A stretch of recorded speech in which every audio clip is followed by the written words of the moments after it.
diz assim: Vinde a mim todos os que estáis cansados e oprimidos, e eu vos aliviarei. Amém e amém. Queridos, eu queria hoje pregar sobre o tema como o Evangelho nos ajuda a superar essa sociedade tão desequilibrada na qual nós vivemos hoje. Como é que o Evangelho nos ajuda? Eu queria começar dizendo que nós vivemos numa sociedade que pode sim ser caracterizada e definida como uma sociedade marcada por aquela expressão de Paulo, dias trabalhosos. Paulo diz: virão dias trabalhosos. A gente pode dizer que os nossos dias são dias trabalhosos. Eu separei aqui algumas marcas desse nosso tempo e queria depois falar como é que o Evangelho nos ajuda a viver com uma certa sanidade, uma certa sobriedade, com um certo equilíbrio nessa sociedade tão trabalhosa como a gente tem hoje. A nossa sociedade, ela é uma sociedade cansada e entediada.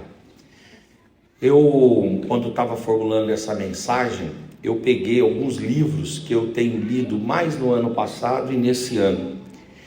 E um deles foi uma obra de 2010 chamada A Sociedade do Cansaço. O autor é o Byung-Chul Han. Ele é conhecido mais como Chul Han. E esse indivíduo, ele fala que a nossa sociedade é a sociedade do cansaço e do tédio. É uma era de excesso de estímulos. É uma era de individualismo e de pressão. E esse individualismo e essa pressão desembocam no adoecimento e no cansaço, na extenuação, na exaustão da alma. Gera um ativismo sem propósito, onde você faz e não sabe por que está fazendo.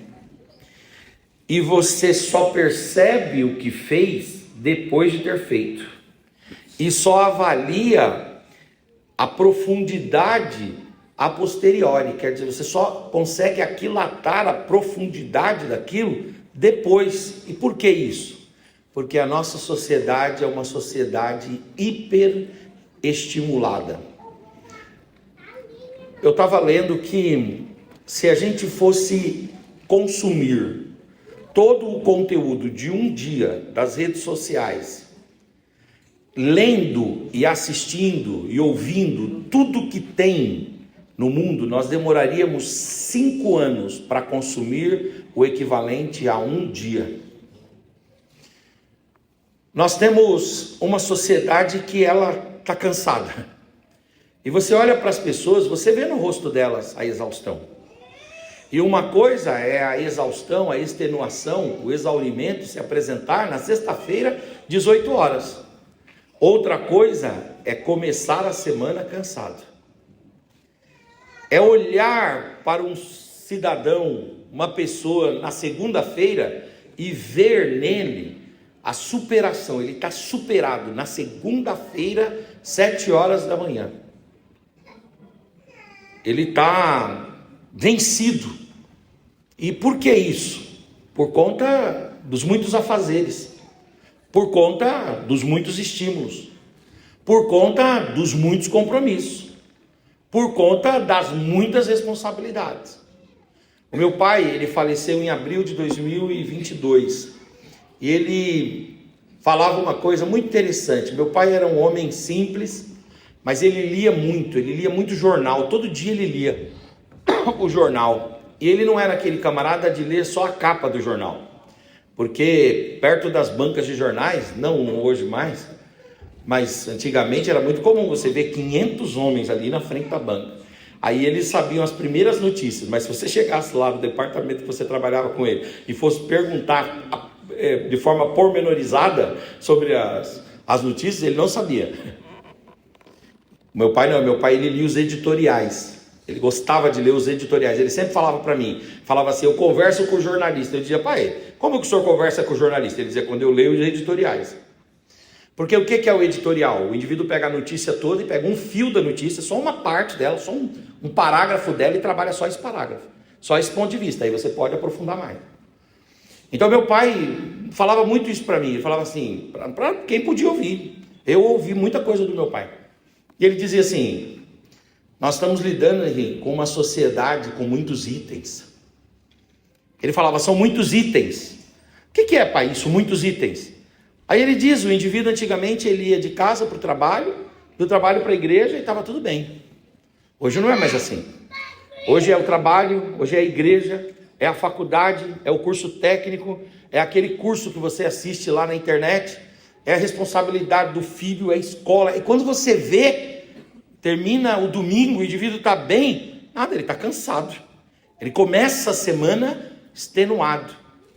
E o cansaço impede a gente de viver com qualidade física, o cansaço impede a gente de viver com qualidade mental, o cansaço impede a gente de viver com qualidade emocional, e o cansaço, ele tira de nós uma das coisas que nos distingue de todos os entes criados, ou mais de todos os outros entes criados. O que mais nos distingue de todos os entes criados, que é a capacidade criativa. O ser humano cansado, ele não cria, ele não inova, ele não traz coisas novas, é difícil. Mas essa é a nossa sociedade, uma sociedade pautada no cansaço. Agora eu não estou jogando bola como eu jogava antes. Todo jogador ruim, que não deu certo, ele fala só do passado, eu era muito bom, ele fala assim. E ele sempre coloca uma desculpa no joelho, meu joelho que não deixou. Ou coloca a culpa no pai, meu pai que não deixou eu seguir carreira, mas eu tinha tudo, não tinha nada, se eu voltasse lá, o bicho era ruim, mano.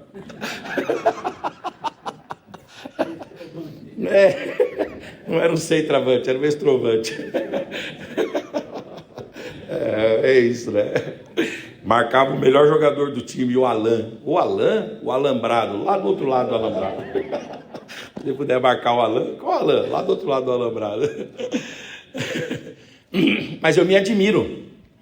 A gente vai jogar com os jovens, exceto aqueles que são de performance mesmo, mas há um cansaço nos jovens, nos adolescentes. Vocês, meu amigo, você não consegue correr atrás de uma bola, meu amigo, disputar uma bola. Aí você diz assim, bom, isso aí é com os adolescentes, não é nada, isso é com todos. A nossa sociedade é uma sociedade do cansaço. Segundo, a nossa sociedade é uma sociedade que aí todo mundo conhece, uma obra que eu reli o ano passado, do Zygmunt Bauman, O Amor Líquido. Ele fala sobre a relação líquida. E o que é isso? É um amor reduzido à conveniência. Por exemplo, eu tenho 5 mil e poucas pessoas no Instagram, mas eu não tomo café com 1% daquelas pessoas. Eu tenho mais 5 mil pessoas no Facebook, eu não tomo café com 1% daquelas pessoas. Eu tenho lá no YouTube mais 1.500 pessoas, eu não tomo café. Porque são relações basicamente consumeristas. Eu forneço alguma coisa e eles consomem, eles fornecem alguma coisa e eu consumo e acabou. E a gente para aí. E se perguntar se está tudo bem, diz logo que está bem para não entrar em detalhe. Porque se você disser que não está bem, vão te perguntar por quê. E aí você será obrigado a falar. Como a relação agora é só plástica, então não se quer falar. É um amor reduzido à conveniência. É quando o outro vira um objeto, uma relação de consumo. E quando os vínculos são esvaziados de compromisso, quer dizer, não há compromisso mesmo, não há amizade, não há relacionamento, não há ombro para se chorar. O que há? Há número de seguidores, há número de pessoas que interagem nas redes sociais, mas que são estranhas à vida comum. Então é uma sociedade que, de fato, a gente não pode, parece que, confiar nas pessoas, A gente não pode abrir o coração. Todos nós aqui, todos vocês aqui, têm receio de abrir o coração para as pessoas. De falar das dores realmente, das angústias, dos temores, dos medos, das frustrações. A gente não fala.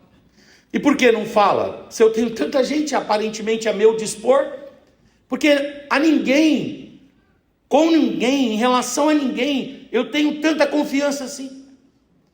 Eu tenho tanta amizade, eu tenho tanto relacionamento, eu tenho tanta koinonia assim. Essa é a nossa sociedade. E aquilo que se estabelece no mundo virtual, se estabelece no mundo presencial. Porque não é porque é virtual que não é real. Qual a diferença entre a realidade do virtual para a realidade presencial?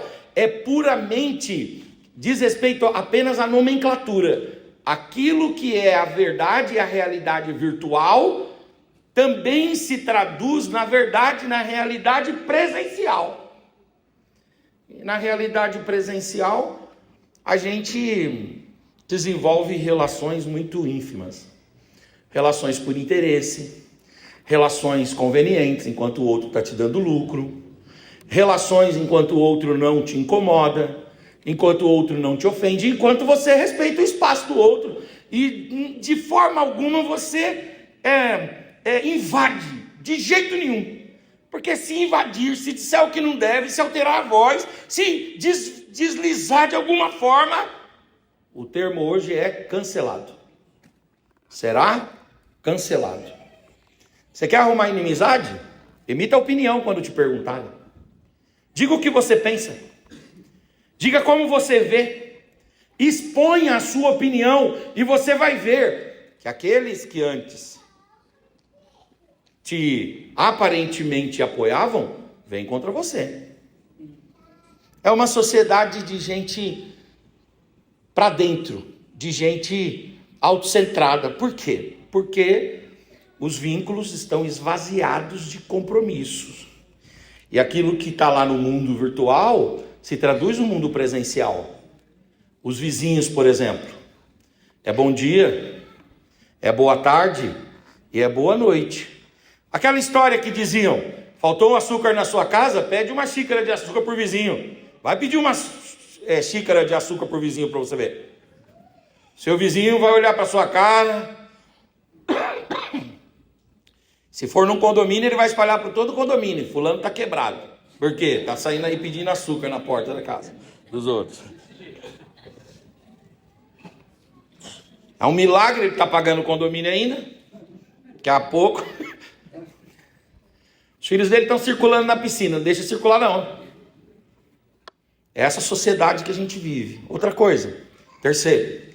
É uma sociedade onde a maioria vive sob a tirania do mérito. Eu gostei desse livro que eu li.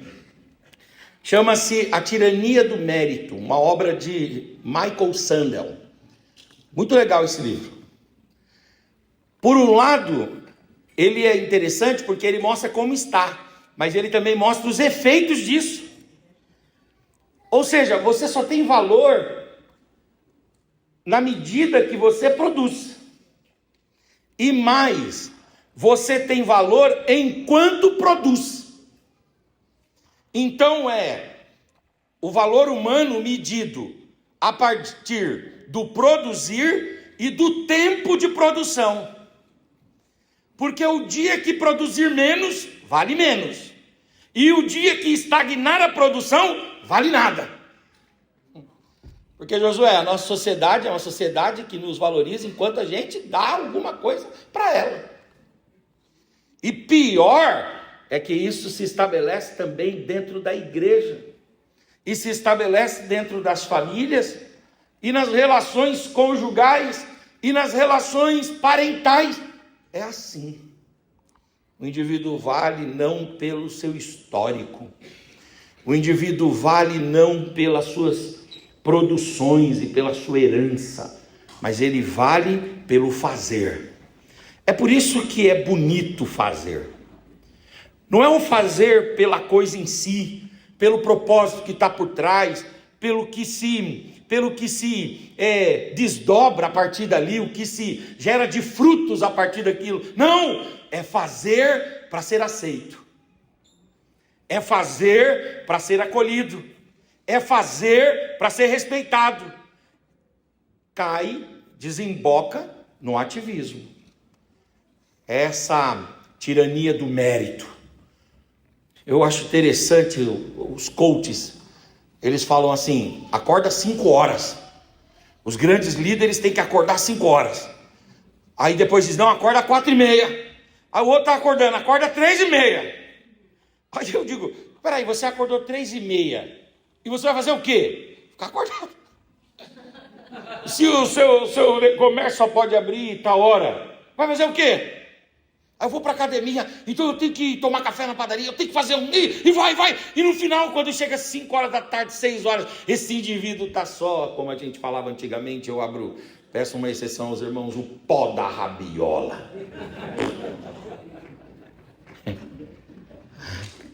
Ninguém aguenta. Não tem relação que se sustenta. A gente vale pelo que a gente é. Então, a sociedade é uma sociedade meritocrática. E eu não estou dizendo aqui que, então, nós devemos apoiar a ociosidade. Não, senhores. O que nós estamos falando é que as pessoas, elas devem ser vistas numa outra perspectiva.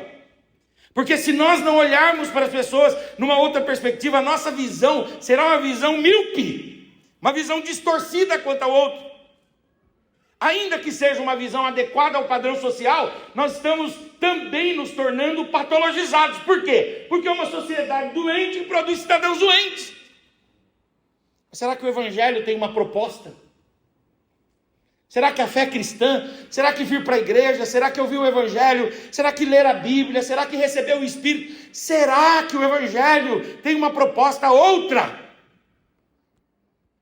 A nossa sociedade é uma sociedade com patologias severas. Nós estamos na era do bebê reborn. Brincar de casinha é normal.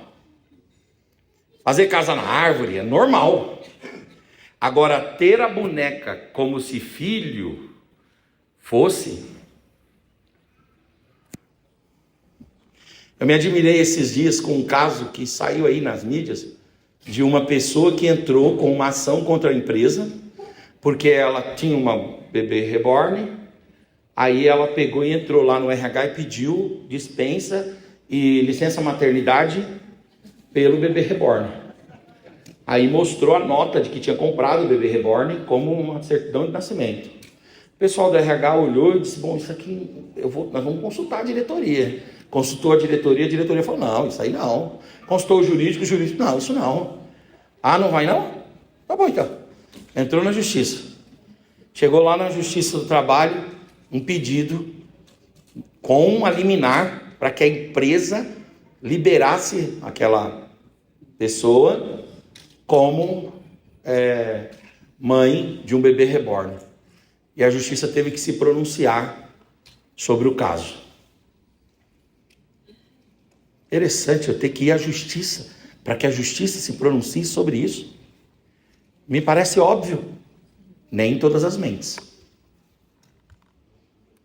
Me parece natural, nem em todas as mentes.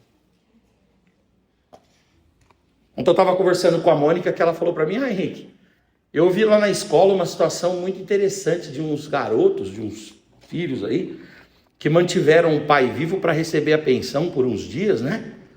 Aí eu falei assim: não, saiu um laudo lá nesse caso, eu fico acompanhando pela mídia, né?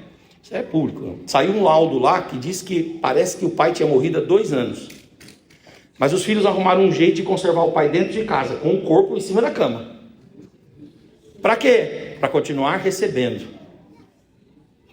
E diz que parece que pelo legista lá não houve, o pai não morreu não foi assassinado não. O que aconteceu lá foi que ele deve ter falecido e os filhos, ao invés de, né? Os filhos foram lá. Será que a gente está normal? Será que a gente está bem da mente mesmo? A gente está mantendo uma pessoa ali, na verdade não é uma pessoa, o corpo ali, só para continuar recebendo. A nossa sociedade é uma sociedade adoentada. E aí vem uma pergunta para nós: será que o Evangelho, irmãos, pode nos dar uma sobriedade? Será que o Evangelho pode trazer para nós o equilíbrio? Será que o Evangelho pode nos dar alguma sensatez para que a gente não desemboque também nesse mar de insensatez e de loucura? Será que o Evangelho pode nos dar? O Evangelho pode sim. Jesus, quando ele fala: vinde a mim todos os que estáis cansados e sobrecarregados, e eu vos aliviarei. Jesus, ele falou sim a respeito do cansaço resultante do pecado, mas Jesus também falou a respeito de todas as expressões de cansaços, todas as expressões de tédio, todas as expressões de exaurimento, todas as expressões de exaustão. Jesus falou sim: vinde a mim todos os que estão cansados, eu vos aliviarei. Como é que a gente faz, irmãos? Aqui estão irmãos que eu amo, que eu tenho amizade há muitos anos, e eu estou compartilhando com vocês aqui mais numa conversa do que numa pregação. Mas como é que a gente faz para manter a sanidade, o eixo? A gente precisa se refugiar em Jesus. Aleluia. Porque se a gente não se refugiar em Jesus, se Jesus não for o nosso guarda-chuva, se Jesus não for o nosso refúgio, a nossa fortaleza, o nosso protetor, se Ele não for o nosso esconderijo, se Ele não for o nosso porto seguro, se Ele não for o nosso oásis, se Ele não for de fato e de verdade o nosso protetor e aquele sobre o braço do qual a gente se abriga, se Jesus não for a nossa proteção, a gente endoida também, a gente enlouquece também, a gente fica desequilibrado também. É por isso que ele, olhando para a sociedade dele, que era uma sociedade turbulenta, talvez mais turbulenta que a nossa. A sociedade de Israel é uma sociedade em guerra. Roma está lá guerreando. A sociedade de Israel é uma sociedade multifacetada. Você tem lá os essênios, os fariseus, tem lá os saduceus, os herodianos, estão todos lá. Uma sociedade desequilibrada, onde os ricos querem tomar cada vez mais e os pobres vão ficando na miséria. Os sacerdotes são injustos, é um grande barril de pólvora. E no meio daquele ensandecimento social, vem Jesus, com a calma de um pastor, com as mãos de um pai, com o peito de uma mãe. Ele vem e diz: abriguem-se em mim, e vocês vão encontrar descanso para as almas de vocês.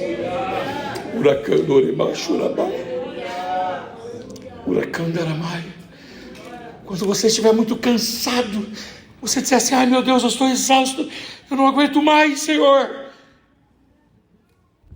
Lembre-se dessa palavra de Jesus: vem a mim cansado, alma cansada, que eu vou te dar paz. Vem a mim, alma cansada, que eu vou te dar segurança. Vem a mim, alma cansada. E como é que a gente vai a Jesus? A gente vai a Jesus em oração. É para isso que serve a oração. É como o pastor Denis trouxe aqui, né? O George Miller, quando ele estava angustiado, ele ia em oração. Quando a gente está nesse mundo aí, desequilibrado, de cabeça para baixo, de perna para o ar, como é que a gente faz para não se perder também? Nós precisamos ir a Jesus em oração. Eu quero dizer para ti, na agitação da sua semana, vai a Jesus. Quando você conseguir, faça isso na sua mesa, trabalhando e orando.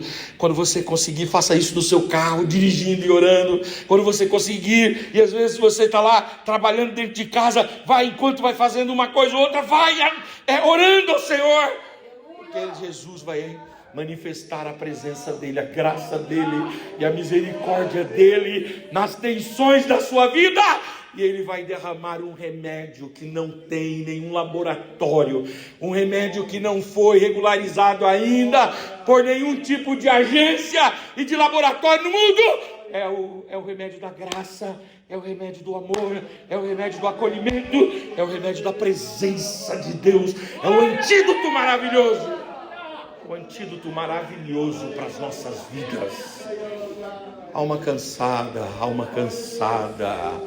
refugie em Cristo e Cristo derramará sobre ti um remédio maravilhoso. Qual que é a proposta do Evangelho para essa sociedade de relações líquidas? O que o Evangelho tem a oferecer? O que o Evangelho propõe? O que o Evangelho põe na mesa? O que o Evangelho põe na prateleira? O que o Evangelho tem a servir? O Evangelho tem a servir o amor. Um amor não é baseado numa relação de troca. O amor baseado não numa produção que gere o amor. Não. Um amor incondicional. A consciência do amor incondicional de Deus. E quais são as marcas desse amor? 1 Coríntios 13, 4 e 7. O texto é longo, mas esses dois. O amor é paciente. O amor, ele é bondoso. O amor, ele não inveja. O amor, ele não se vangloria. O amor não se orgulha. O amor, ele tudo sofre. O amor, ele tudo crê. O amor, ele tudo espera. O amor, ele tudo suporta. O que o Evangelho tem a nos oferecer nesse mundo de relações líquidas, de relações fúteis, de relações frívolas, de relações fracas, de relações volúveis e voláteis? O Evangelho tem a nos oferecer, irmãos, o amor de Deus. O amor de Deus. Eu sei que as nossas relações agora, elas não são pautadas no amor, elas são pautadas em conveniências. Mas tem uma relação que é pautada no amor e no amor incondicional. É a relação que nós temos com Deus. Deus derramou sobre nós o seu amor. E o amor de Deus, ele pode ser experimentado por nós nesse ambiente, nesse mundo de desamor, de quase ódio, de perseguição e de relações fracas. O amor de Deus pode ser experimentado por nós. Diga comigo assim: não interessa o que aconteça, o amor de Deus está sobre mim.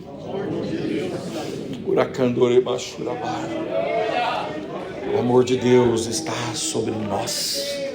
O amor de Deus está sobre você. O amor de Deus está sobre a sua casa. O amor de Deus está sobre a sua família.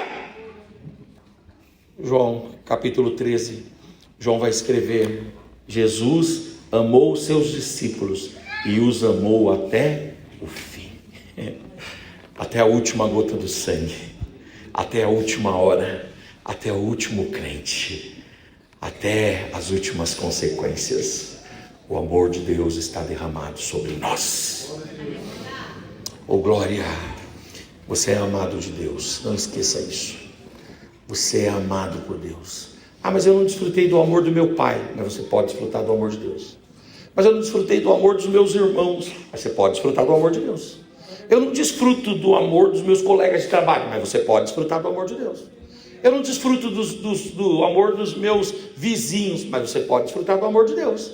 Nas minhas redes sociais eu tenho 20 mil pessoas e não desfruto genuinamente do amor de ninguém. Mas você pode em todo tempo desfrutar do amor de Deus. A proposta do Evangelho é ofertar para nós o amor. O que o Evangelho tem de oferta? Numa sociedade que é pautada na tirania do mérito, o Evangelho nos oferece uma contraproposta. O Evangelho nos oferece uma antítese. O Evangelho nos oferece uma contraposição. O Evangelho nos oferece a graça. Se por um lado, para valer alguma coisa, para significar alguma coisa na sociedade, e lamentavelmente, às vezes até dentro da igreja, você precisa produzir, no Evangelho você vale pelo que você é. Você vale pela graça. Pela graça sois salvos, por meio da fé. E isto não vem de vós, isso é dom de Deus. Não vem das obras, para que ninguém se glorie. Isso é graça, é abundante, maravilhosa e indescritível graça. Não é que Deus com isso tira de nós a nossa responsabilidade, não é que Deus com isso tira de nós os nossos propósitos, não! Mas o que Deus estabelece é que o nosso valor não é dito pela nossa produção. A nossa recompensa não é dada por aquilo que fazemos. O nosso valor é pela graça. É a graça de Deus, é a graça e é a graça de Deus. Você não prega porque você é esmerado na pregação, porque você passa horas estudando. Isso significa que você não tem que ser responsável? Não, você deve ser responsável. Mas não é isso que gera o retorno e o resultado. O que gera é a graça. Você não vê a manifestação do poder de Deus na igreja porque você ensaia os louvores, porque você ensaia ou toca bem. Não é que não deva tocar e não deva ensaiar, deve sim, porque isso é responsabilidade nossa. Mas não é isso que gera o resultado. O que gera o resultado é a graça. É a graça. Eu preciso ser diligente, eu preciso ser esmerado, eu preciso ser prudente, eu preciso ser cuidadoso, eu preciso ser trabalhador, eu preciso ser zeloso, mas eu não devo colocar nestas coisas o meu coração. Eu devo saber que por fim é sempre pela maravilhosa, eterna e gloriosa graça de Deus. Eu gosto muito do texto de Gênesis 3:10. Eu acho que eu já falei alguma coisa sobre esse texto aqui, que o Jacó, 32:10, perdão, acho que é 32:10, que ele fala assim, Jacó fala assim, ele está conversando com Esaú, depois de toda a experiência de vida dele, aí ele vai e fala lá, deixa eu ver se é esse texto mesmo, isso, ele fala assim, menor sou eu do que todas as beneficências e que toda a fidelidade que tivesse com o seu servo, está falando com Deus na verdade, porque com o meu cajado eu passei esse Jordão, e agora eu me tornei não só com cajado, eu me tornei agora sendo o quê? 2 bandos. Ele disse, quando eu passei esse Jordão aqui uma vez, quando eu passei isso aqui, lá atrás, quando o meu irmão queria me matar, quando meu pai estava nervoso comigo, a minha mãe com medo de eu morrer, eu não tinha nada, não tinha ninguém, eu só tinha um pedaço de pau, e eu passei esse Jordão, eu fui lá para a casa do meu tio Labão, lá em Padã Aranha, eu fiquei 21 anos lá, e agora eu estou voltando, eu chego, por uma orientação de Deus, eu chego mesmo nesse Jordão, e aqui eu tenho um contato com o Senhor, eu quero dizer, eu cheguei aqui por sua graça, eu consegui atravessar tudo que atravessei pela graça. E pasme o Senhor, eu quando passei pela primeira vez, eu só tinha um cajado na mão, só tinha um bordão, só tinha um pedaço de pau na mão, um pedaço de pau que a gente acha na rua, mas depois o Senhor me prosperou, e eu não atribuo isso aos meus 21 anos de trabalho, a minha esperteza, eu não atribuo isso a nada, eu só atribuo isso à graça e à graça. Numa sociedade onde a tirania do mérito quer prevalecer, o Evangelho nos propõe que nós somos abençoados pela graça. Levante a sua mão, eu quero deixar essa palavra para você. A graça de Deus te prosperará. A graça de Deus fará que até aquilo que iria dar errado dê certo. A graça de Deus vai abençoar aonde você colocar as suas mãos, e você vai perceber que não é uma bênção resultante da sua capacidade, do seu trabalho e da sua força apenas. Você vai colher muito mais do que o que você plantar. Isso por causa da graça e da graça de Deus.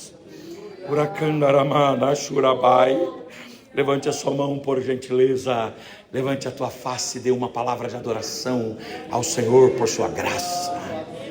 Pela graça, pela graça, é pela graça, é pela graça. Como é que a gente faz para vencer? Qual é a proposta do Evangelho diante de uma sociedade com patologias. O que a gente faz? Qual a proposta? É nos encher do Espírito Santo. Numa sociedade dessa, sabe? Que parece que nós não temos nortes, que parece que nós não temos referências. O cristão não. O cristão, ele tem uma referência. O Espírito Santo de Deus está sobre você. E o Espírito faz você manter a sua sanidade. O Espírito faz você manter o seu equilíbrio. O Espírito faz você manter a sua sobriedade. O Espírito faz você manter a sua sã e pacífica consciência. O Espírito Santo de Deus. Que nós sejamos cheios do Espírito essa manhã. Porque se formos cheios do Espírito, nós não andaremos no curso desse mundo. Nós não andaremos na trajetória desse nosso tempo. Se nós formos cheios do Espírito, nós não andaremos de acordo com os ventos ideológicos que passam e que sopram e que vão levando multidões. Se você vê um homem na contramão, você disser assim: por que você está na contramão, meu filho? Eu estou na contramão porque eu sou guiado por valores mais poderosos, superiores e eternos. Eu sou guiado pelo Espírito de Deus. Fica de pé no seu lugar com a permissão do pastor, em nome de Jesus. Oh glória, oh glória, oh glória, oh glória. Quantos desejam encontrar descanso em Jesus? Levante a mão. Oh glória, oh glória, oh glória. Quantos desejam encontrar valor no amor de Deus? Dê um sinal aí. Oh glória. Quantos desejam encontrar significado na graça? Na graça. Uracandaramai, levante a mão. E quantos desejam ser guiados pelo Espírito? Oh glória, diga ao Senhor aqui nesta manhã. Diga: Senhor, mantenha a minha lucidez, mantenha os meus sentimentos equilibrados. Mantenha, Senhor, o meu corpo saudável. Mantenha, Senhor, a minha família estável. Mantenha, Senhor, os meus negócios pautados na justiça. Mantenha, Senhor, o meu ministério pautado num senso de dever e numa responsabilidade para com o seu povo. Mantenha, Senhor. Mantenha através do seu Espírito. Toma minha mente, Espírito Santo. Toma meu coração. Toma, Senhor, o coração dos meus irmãos e das minhas irmãs, dos seus servos, dos seus filhos, Senhor. Que a tua graça, o teu Espírito sejam derramados sobre nós aqui. E se há alguém aqui, Senhor, que já se encontra de alguma forma perdido em seus pensamentos, em seus valores, ó Deus, que já tem andado por veredas escusas, Pai, que a tua boa mão, Senhor, em nome de Jesus, que a tua boa mão, através do seu Espírito, reconduza de volta para o centro da sua vontade. Eu quero ser guiado pelo Espírito. Quantos querem, falem isso. Eu quero ser guiado pelo Espírito. Eu quero ser guiado pelo Espírito. Eu quero ser conduzido pelo Espírito. Eu quero falar pelo Espírito. Eu quero ver, aleluia, na ótica do Espírito. Eu quero fazer como o Espírito me impulsionar a fazer. Aleluia, eu não quero ter uma vida guiada por esse tempo, nem por esse mundo, nem pelas minhas impressões, não, nem pelo meu coração, porque o meu coração é enganoso. Eu quero ser guiado pelo teu Espírito. Quantos querem ser guiados pelo Espírito? Levante as mãos e diga isso ao Senhor: eu quero ser guiado pelo Espírito. Derrama do teu Espírito sobre as crianças, os adolescentes, os jovens, os irmãos, as irmãs, os pais, os filhos. Derrama, Senhor, sobre nós o teu Espírito.